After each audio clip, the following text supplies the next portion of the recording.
Assalamualaikum warahmatullahi wabarakatuh.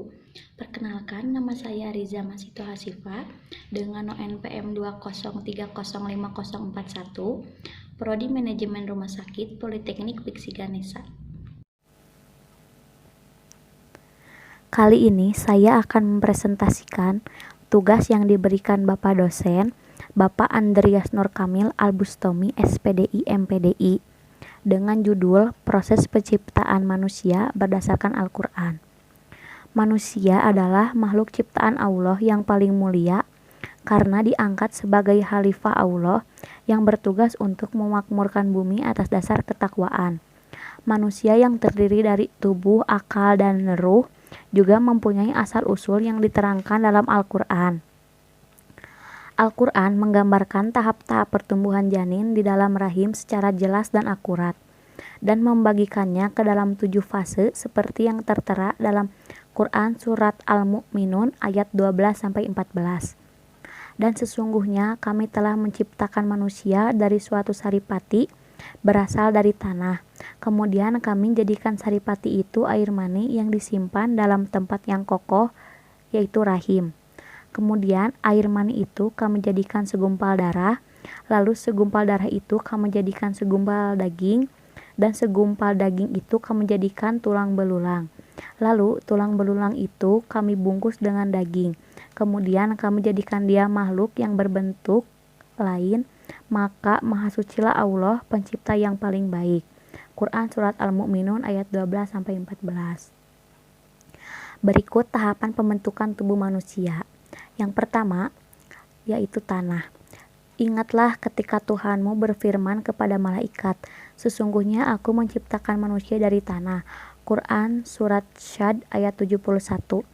Saripati tanah yang dimaksud adalah suatu zat yang berasal dari bahan makanan, baik tumbuhan maupun hewan, yang bersumber dari tanah, yang kemudian dicerna menjadi darah, kemudian diproses hingga akhirnya menjadi sperma.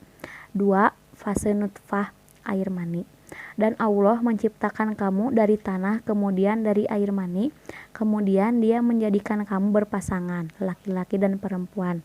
Quran Surat Al-Fatir ayat 11.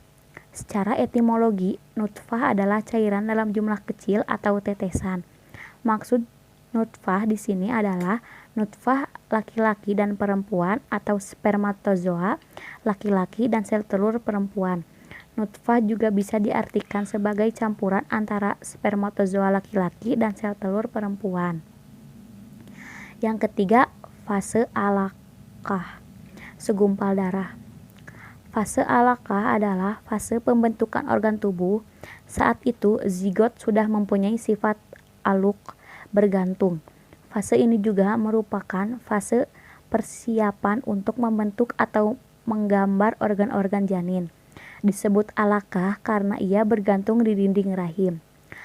Dia telah menciptakan manusia dari alaq, segumpal darah. Quran Surat Al-Alaq ayat 2. Yang keempat, fase mudghah, segumpal daging.